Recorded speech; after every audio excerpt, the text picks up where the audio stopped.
another episode of Talking Cars. I'm Mike Quincy. I'm Alex Nizick. And I'm Mike Monticello. So today we're talking about the redesigned 2026 Toyota RAV4, and here's what you need to know. The RAV4 is offered exclusively with a hybrid powertrain as well as a plug-in variant, making the RAV4 100% electrified. This is a big car for Toyota, over 6 million units sold since 1996, plus the RAV4 is super popular with Consumer Reports members. We borrowed a plug-in XSE version from Toyota among the top trims, and let's just get right into it. So, Alex, what did you like about this new RAV4? I think we have to start with the powertrain, right? Yeah. I mean, this plug-in version specifically is, it's powerful, it's quick. The electric component of it just makes it more direct when you drive it. I mean, the last one was this way, right? Yep. And they've kind of just built on it's just more. what that one is. It's more power and longer EV driving range. Yeah, exactly. And it really makes it a nice driving experience, I think. Yeah, I think, really the big thing is for me is the ability to drive it like an EV for those first 40 to 50 miles, whatever it ends up being able to do. Like for me on the IP, it was saying 45 miles, but I think it depends a lot on who drove it last and those kinds of things. But the fact that you're driving it as an EV, meaning super smooth power, and it feels like it has stronger power than it did before, in EV mode, to the point that you're not worried about having to have the gas engine come on to help out, because it really doesn't need it for most situations. And you don't have any gear shifts like some PHEVs, have more of a regular transmission, and this doesn't have that. So again, you're having that true kind of EV light, as I think you like to call it, experience with the PHEV, and that's definitely the case here. They pretty much took the existing Toyota hybrid system, right, where you have an electrically driven rear axle, and then the front is really, it's not directly connected to the motor, but for all intents and purposes, that's how it feels, right? And so when you have that battery charged up, no gear shifts. Not like an example would be Mazda CX-90, for example, right? They have the motor routed through the 8-speed transmission. So even in EV mode, you're feeling the shifts and all that stuff, right? Here you don't have that. So it really does feel EV light, as we would say. And according to Toyota, 324 horsepower for the plug-in. That's a good boost from the 302 from the previous plug-in RAV4.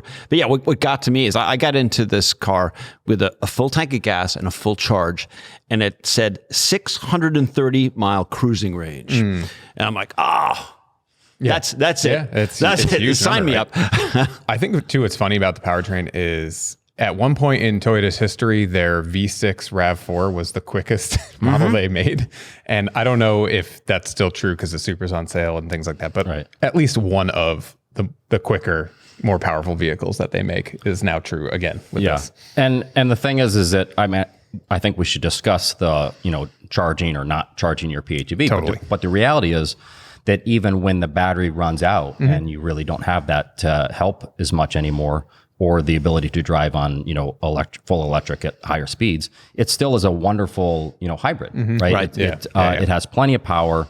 There's a little bit of an EV shove off the line, which again, you always appreciate that in a hybrid or a PHEV, because so many vehicles these days have sort of that delay off the line, whether it's a dual clutch transmission or some turbo lag, and this has none of that, although it does turn the gas engine on very, very quickly. Which is not necessarily a bad thing. But you do know when that engine's on. We'll talk about more in the what we don't like, but because it is kind of loud. But if you floor it, you no longer have a battery charge, you floor it, it responds super quickly, and there's lots of power for passing zones, right? So that is, it's just really nice to live with. Yeah, because even when it, doesn't have a charge, or you don't have electric only driving, it has a large enough battery, and those motors are bigger than a traditional hybrid. So there's still enough in reserve, so to speak, to give you that thrust from the electric motors and all that. So it really makes it a better driving experience. But I'm glad you brought up the charging aspect, because as good as this thing is with and without a charge, like any plug-in hybrid, you really, to make it worth it, right? Because this is going to cost more than the regular hybrid, you have to charge it, right? Charge it as much as you can to take advantage of that all-electric driving. You're going to get better efficiency, because if you don't, the efficiency, and we'll see when we test it for sure, but the trend has always been it's going to be worse in that charge-sustaining motor when you don't have a EV range left. It's going to be worse than the regular hybrid, right? In terms of actual fuel economy. You'll get you know, I was seeing 32, 33, just I did about 100 miles without a battery charge to see what it would do. And, you know, let's see how it tests, but likely the regular hybrid will do better than that. Now without plugging it in. Why do you think that owners of plug-in hybrids don't regularly plug them in? First of all, there's an aspect of not really fully understanding plug-in hybrids, right? It happens just anecdotally in my life all the time. People are asking, hey, what hybrid, plug-in hybrid? They just don't quite understand the differences, right? So it's possible that somebody gets into a car that they don't fully understand what it is, right? Depending on how it's being sold to them. But then there's also what I think is the just human nature of it all, where it's easy to not plug it in. The vehicle functions. It's not like an EV where if you don't, you can't drive it, right? You still can drive it. And in this case, it's still a good driving experience. You pull into your driveway at night, you've worked all day, it's raining, you've got arms full of groceries, you have to cook dinner for your family. Like, am I going to stop and plug it in? Right? No, I've got to go inside. And it sounds like a small thing, but the data shows that people might not be. It's, you know, as humans, I don't want to say we're lazy, but we just don't want to do one more thing. And it really, even when I have an EV and I know I need to charge, I'm like, are you kidding me? I got to plug this thing in. In my case, it's a little bit more of a issue because I don't, my girlfriend's car is in the garage. And so the charger, you know, I do need to open up the garage and the car sits right outside and charge it and all that kind of stuff. But it just does seem like a weird added step, even though in the grand scheme of things, it's so minor. And if you don't plug it in, besides the efficiency, which is very important, you're also just losing out on that EV light driving experience, which is just so much nicer because it's nice and quiet. You know, there's very little electric motor whine. And like I said, pretty good power most of the time. Mm-hmm. And dollar for dollar, electricity still costs less than gasoline in most places. Anyway. In most places. Right. That to me would be, if you're going to spend the money on the plug-in. I'm going to plug it. You say EV light, but what's funny is that these plug-ins are heavier. Well, that goes to the efficiency as well, or the lack of efficiency. If it's heavier than that's part of the reason why it gets worse fuel economy, right, Alex? Absolutely. Is that if it's heavier than the hybrid, it's carrying around more weight, and now when you don't have that battery to work with, that's when your fuel economy goes down because it's simply a heavier vehicle. But as we found out from our last Toyota RAV4 plug-in, we used to call the Prime. It's not the Prime anymore. We really pretty much concluded that the extra weight for the plug-in improved the ride, probably made it a little quieter too. Do you think Toyota's been able to pull this off with the new RAV4? Yeah, I think mostly. There is one real quick on the powertrain before we get on to the ride. There's one more thing I want to mention that I was personally very excited about. A lot of plug-in hybrids and previous Toyota plug-in hybrids or Primes had this too. Basically an onboard function that allowed you to charge the battery up to get more EV range while driving. You could hit a little button. In the Toyota's case, you would hold down this mode selector button and it would start charging the battery. And what it does is it drives the engine at a higher speed than it would need to otherwise to start sending electricity into the battery to charge it up. On the surface, sounds awesome, right? Because now I don't have to plug it in and do the annoying thing we're talking about. But it's super misleading because it's going to tank your fuel economy, right? And that's not always clear. And it can be misleading, and if people are overusing that feature, they're just going to add insult to injury and start reducing their fuel economy even further. So in this new version of the RAV4, they actually took that out. And look, normally I'm all for giving people options and more things, but I think on a technology like this, that's already kind of confusing for certain people. Removing that's actually a good thing. First of all, it simplifies the interface. You're not cycling through so many modes, but don't give them a bad option. Right? Give them options, but if one of them's bad, don't have that as an option anymore. The way you were describing, it's like you have to go through these menus, a secret mode to charge while you're driving. It almost sounded like, the secret menu at In-N-Out Burger or something like that. It's like, in case you didn't know, there's this inside information about how to charge it up. I mean, it was a press and hold of a button, but yes, you did kind of have to know. But the thing is it doesn't tell you really what the implications of doing that are, right? And that's kind of part of the problem. So I was personally happy to see it go away. We'll see how people react to that. But that's good. But anyway, to the ride and the noise, I think, I was pretty happy with both, honestly, overall. Yeah, I was too. I thought the ride felt to me a little stiffer than the last Prime we tested, and this does have bigger wheels. So that one had 19s. This one has 20s with a lower aspect ratio, meaning a shorter sidewall. And so to me, it just felt like there were moments where it felt like a little bit more of a jolt than I remembered on the last Prime, as well as when you get into sort of these, multiple small imperfections in a road, feels a little brittle-ish over them. Okay. Nothing bad, but also I think while the car is pretty quiet other than the engine when the gas engine's on, is that you also get, because of these big tires, you're getting some tire slap over some of those imperfections. Yeah, Again, nothing terrible, but it's just a little more than I remembered on the last one. That's the downside to going with bigger wheels. Yeah, sure.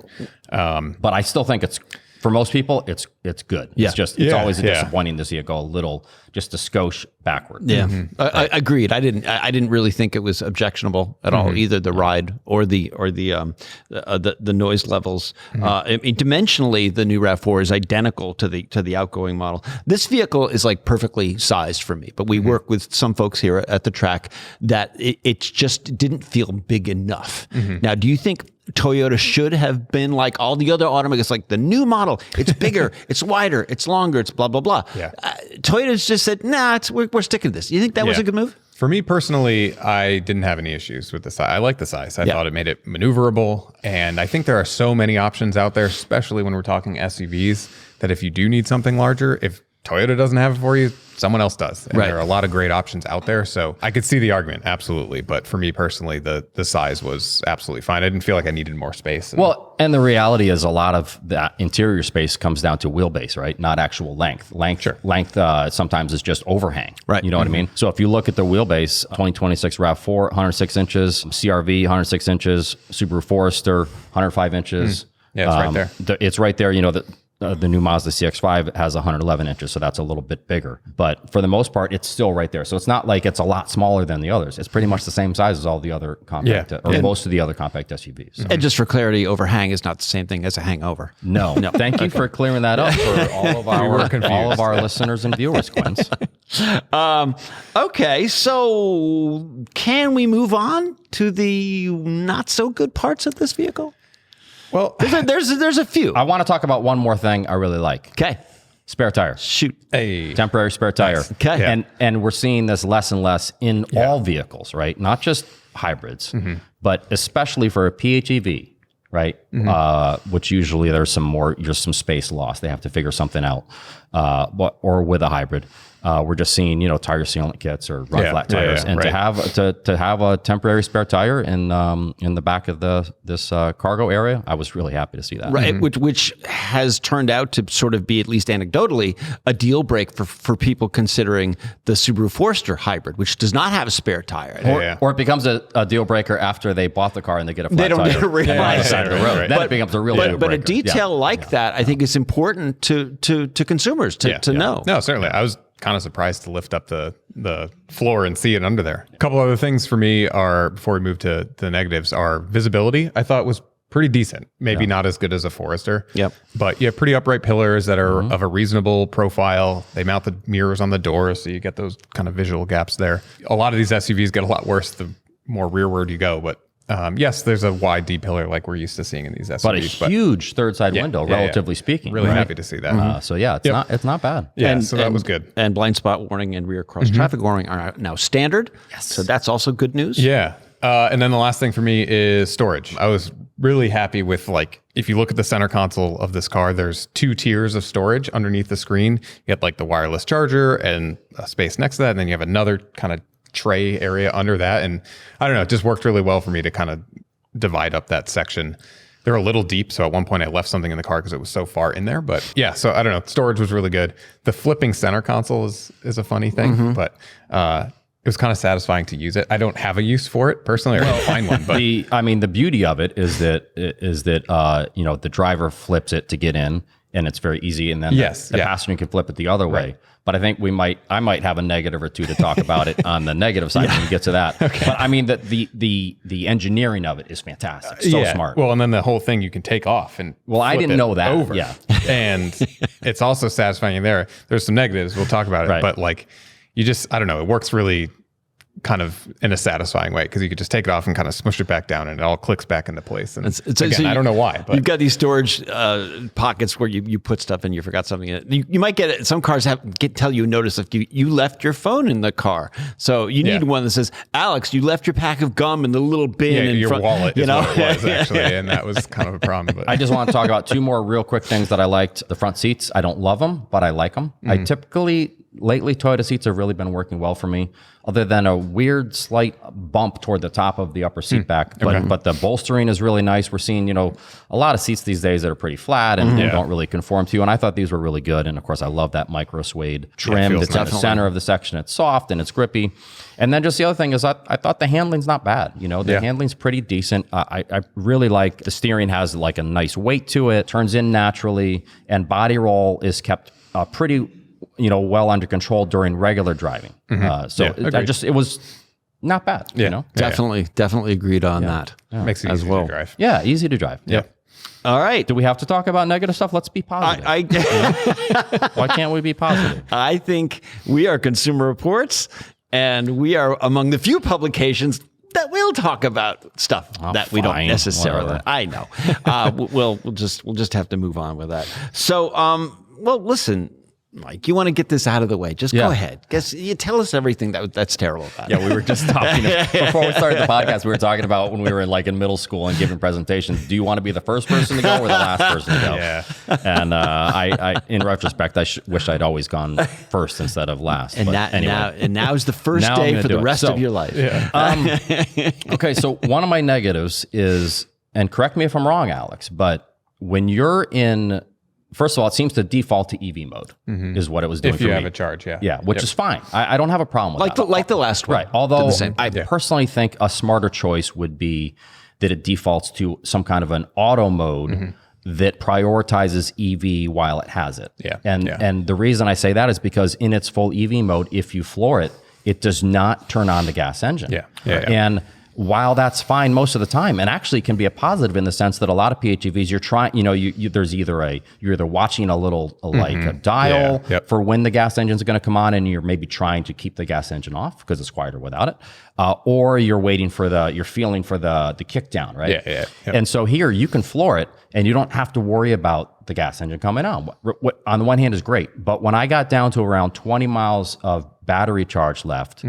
And I thought, well, I'm going to do this passing maneuver on this legal passing maneuver. Okay? Legal.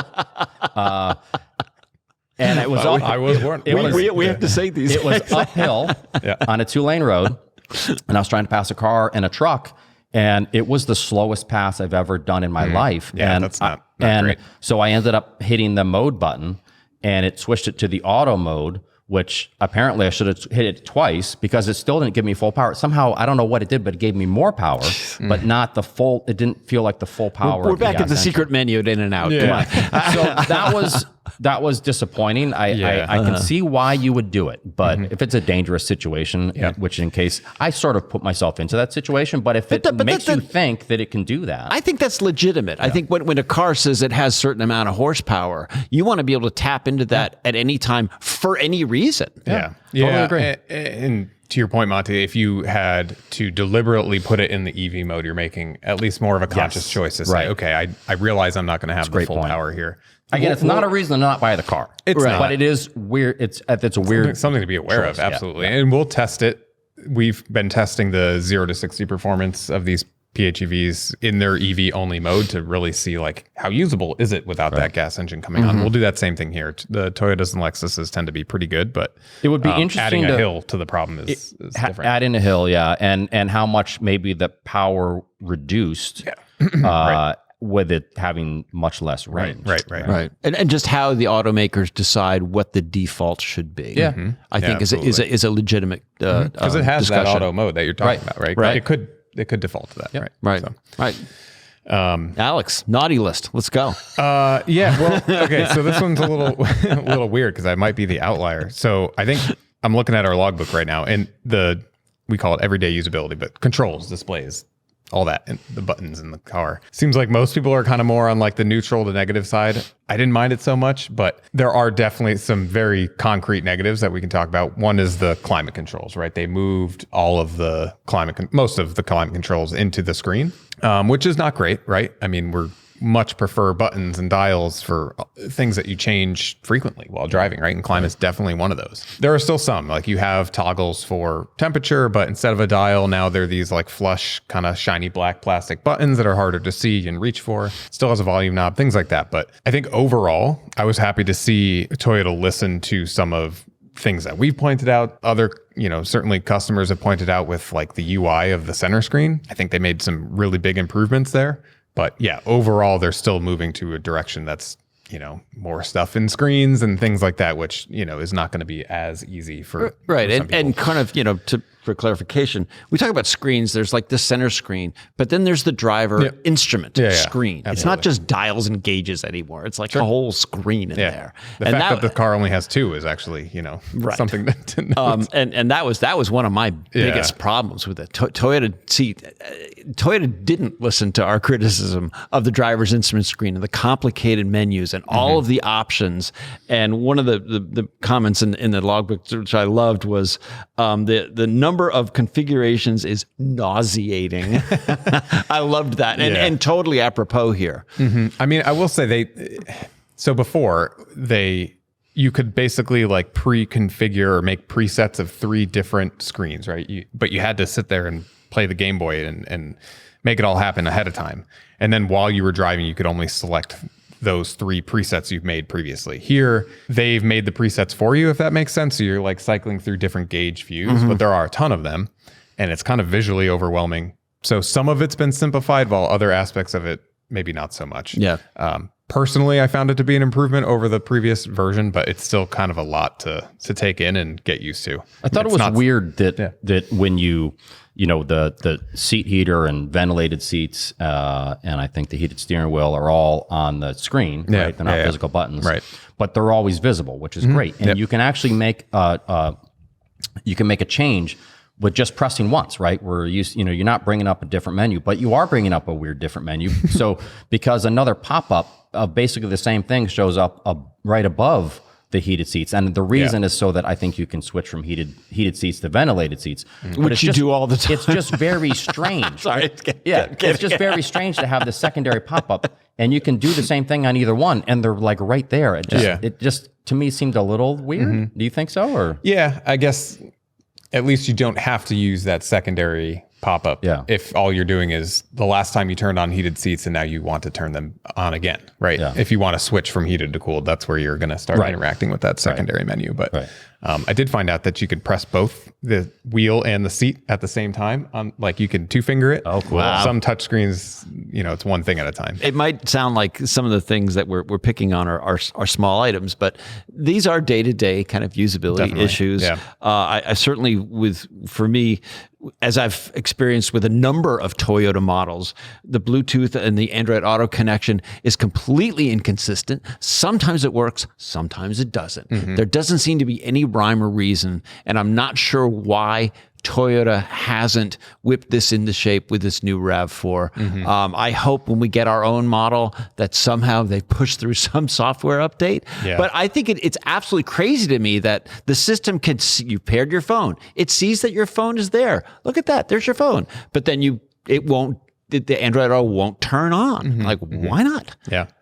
I don't know. Maybe it's a pre-production, this is a borrowed car, so maybe there's something there. But but hopefully when we get our own. But that doesn't just explain why it also doesn't work in our RAV4. True. Yeah. I mean, our 4Runner. Yeah. That's true. And my phone is not an old phone. It's a relatively new phone. So don't give me all, you must have an old phone. Yeah. 10-year-old. But we see this with some manufacturers where some of them, like Hyundais and Kias, you pair your phone, boom, it just starts automatically without a glitch. Yeah. But Toyota and some Lexus models, I don't know. It's one of those things that you use every day. Yeah, it's going to drive you nuts if it's constantly being unreliable. Let's talk a little bit about the fit and finish.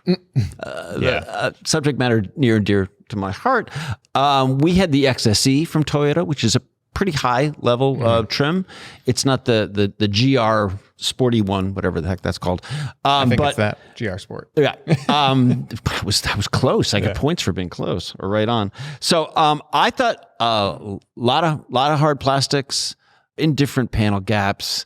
I definitely like the micro suede trim on the seats. That's a really nice touch, but not an interior that people are going to get jazzed about. What do you think? It is surprisingly plasticky. Even the upper part of the dash is where almost many cars these days are padded. Although I'm actually coming to realize that in some ways, I think those sort of some versions of the padded dash actually attract dust and are harder to clean than straight, that's for sure. straight hard plastic. But I think people expect that padded dash these days. And then just kind of we touched on it, the clunkiness of the center armrest, the way it works. The button is clunky, right? And again, maybe it's because of that whole flip over thing. I think, but it's maybe in part, it feels awkward and like it doesn't want to open, and then it just it just feels and sounds super plasticky and cheap, and like it may not last that long. Yeah, and then this is a little more driving position, but there's no padding for where your right knee is, and the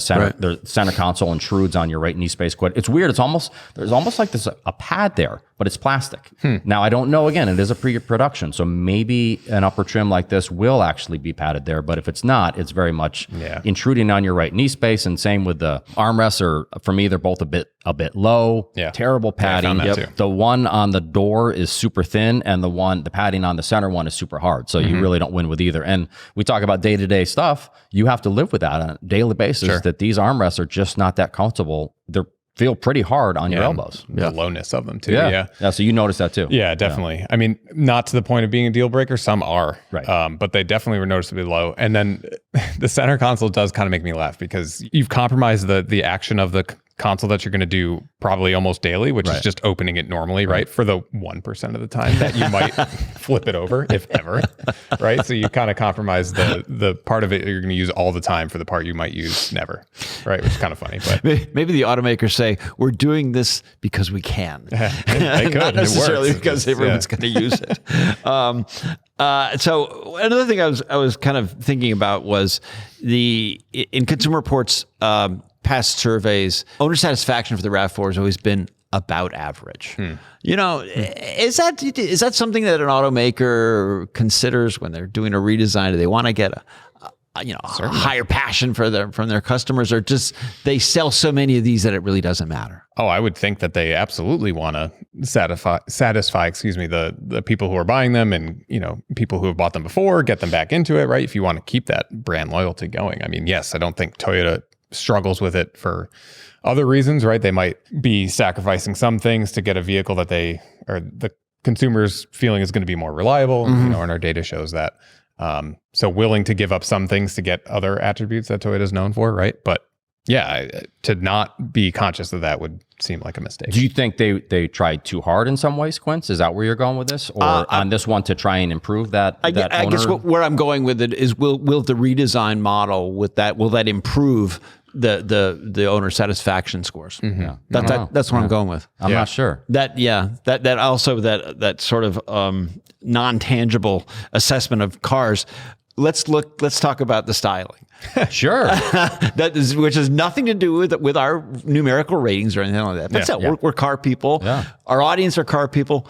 How do you think it looks? I kind of dig it. Yeah, I think the front looks good. It's very blocky, which normally I'm not a fan of, but I kind of like it. And I think, honestly, more than anything, just because it's so different than most other compact SUVs, and it stands out, and it's kind of, to me, it's a little bit unique without being ugly. Yeah.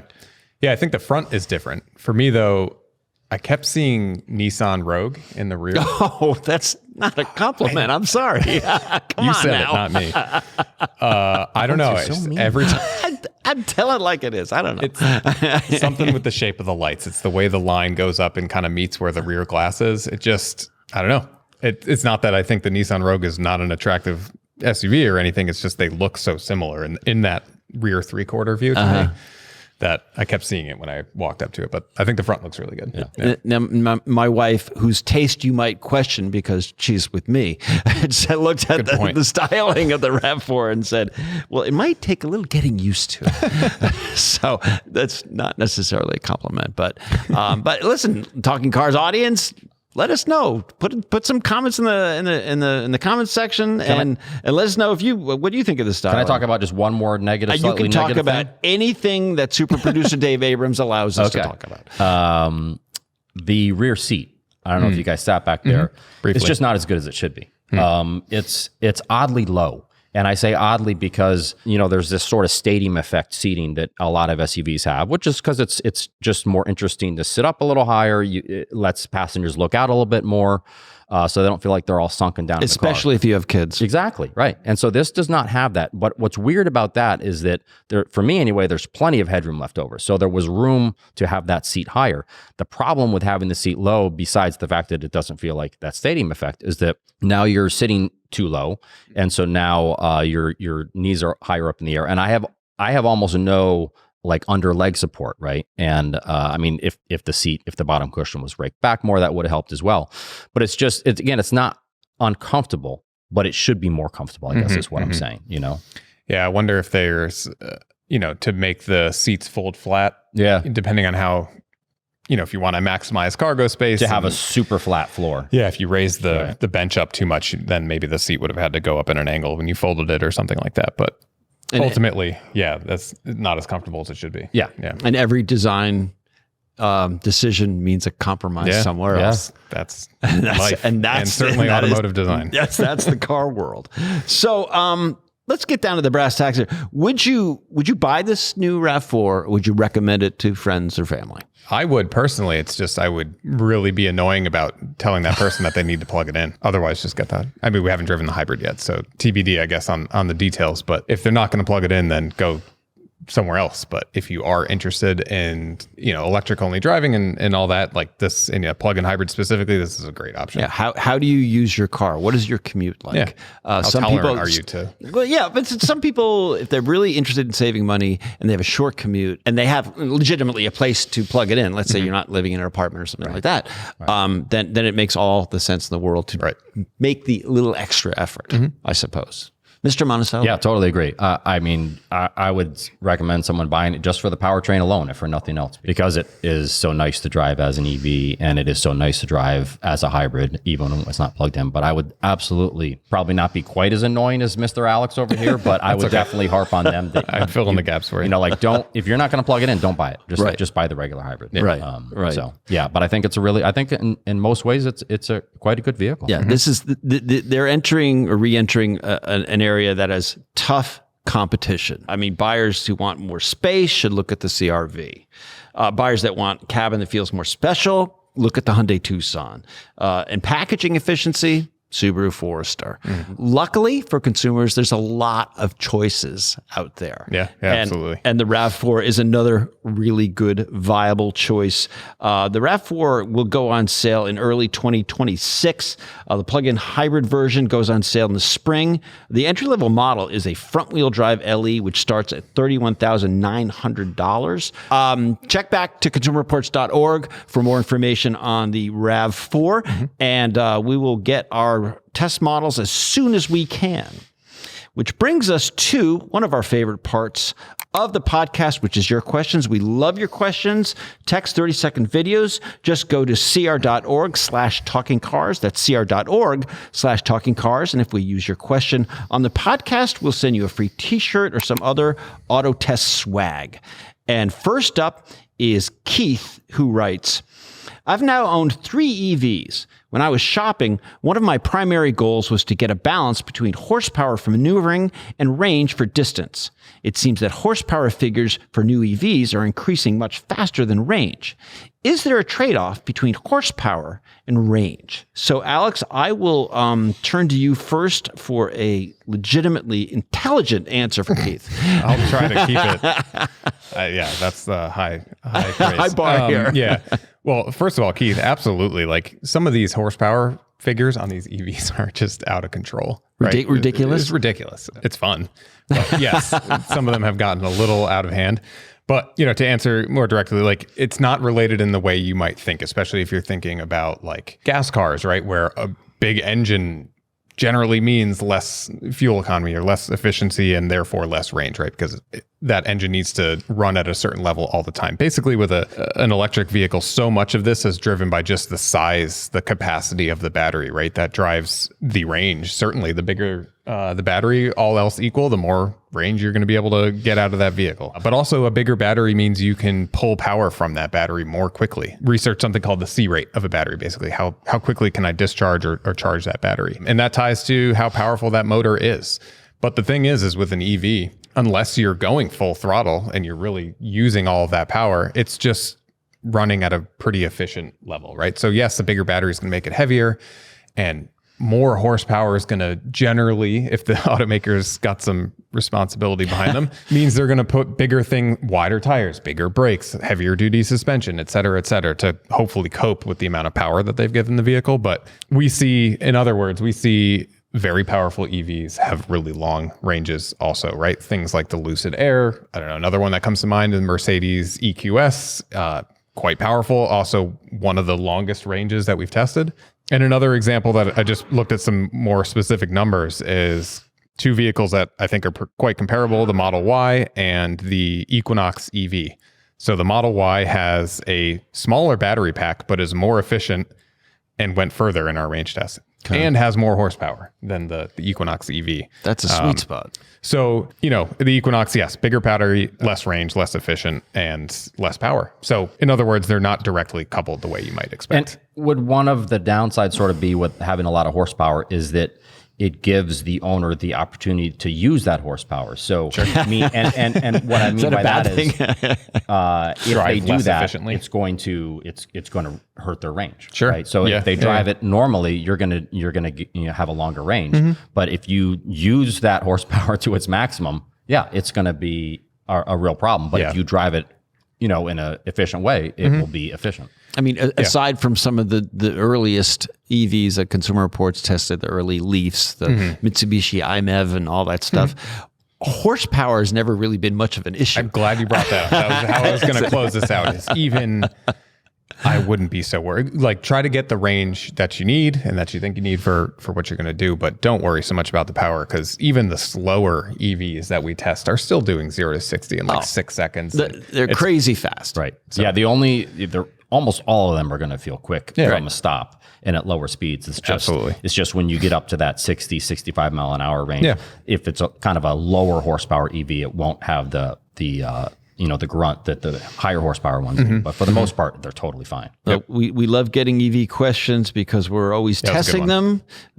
We've invested all this money on tons of chargers here at Consumer Reports Test Track. So we will be on top of all emerging EV technology, which brings us to our last question. And this is from John from Wintergreen Resort, Virginia.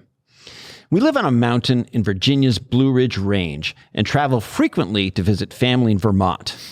Many of the roads we drive on are expressways and open highways with less than ideal pavement, especially the farther north we go. The Audi A6s we drive are available in multiple wheel sizes. I've always felt that bigger wheels are better for managing potholes, but that smaller wheels provide better ride because of less unsprung weight. We need true snow tires in winter and all seasons in the other 3 seasons.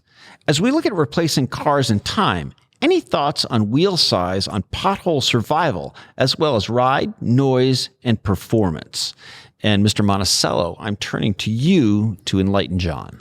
Well, so John's theory is interesting, and it kind of follows like what happened with the mountain bike industry, 15 to 20 years ago. Mountain bikes had for a long time had used 26-inch wheels, and the industry started switching over to 29-inch wheels, or 29ers as we call them. And the theory there was, and it works and it's true, is that this larger diameter wheel makes it easier to roll over obstacles, and so it makes it easier to get through very tough technical terrain. Mm-hmm. And it also has the bright side of also they're fantastic on really charging a rough, fast downhill as well. They work right there also. But while I can see why you would think that would be the case with potholes with a car tire or wheel, because it's larger, so maybe it's not going to fall as far down into the pothole. But the reality is that typically these larger wheels, the tires that are on them have shorter sidewalls, right? Typically, the larger the wheel, the shorter the sidewall. And when you have this very short sidewall, which mountain bike tires do not have, it ends up being it's a stiff, short sidewall. And so it ends up kind of making the ride worse, typically. Not always. Obviously, there's ways the manufacturer can cope with that through the suspension.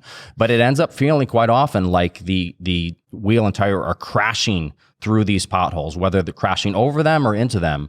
And sometimes it's to the point where you swear that you just broke a wheel. Right. It's such a hard hit. And so personally, I think 17s and 18s are the sweet spot of wheel size. Back in the day, when people were this is a long time ago, in the early 2000s, when people were so much into the sport compact movement, modifying their cars, 17s and 18s were the sweet spot in terms of basically all you wanted to do was have a wheel big enough to fit the larger brakes that you put in the car. That's all that mattered. But going anything beyond that, basically you're just adding a lot of weight that you don't really need. So my suggestion would be always look to a smaller wheel size if you can. Right. I mean, growing up, reading all the enthusiast magazines, it was all about low profile tires. Right. That's all they talked about. It's like, the handling and everything, blah, blah, blah.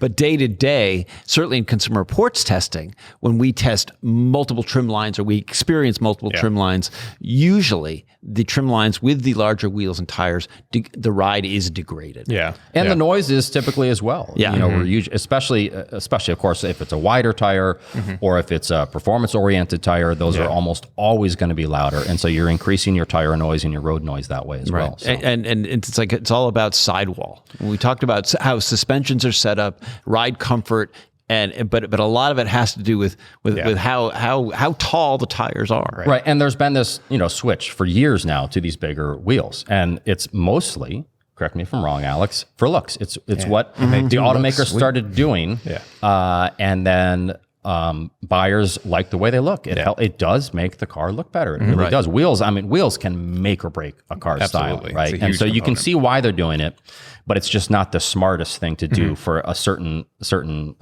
aspects of the car. But if you upgrade to a higher performance wheel, you're also getting probably a higher performance tire replacement cost. I'm always thinking like the buying decision. So it's not so much that you're buying something and you just like the way it looks right now. It's how much is it going to cost to replace that, as opposed to like the stock wheel and tire size. Yeah, right. So that's probably another part of the decision here.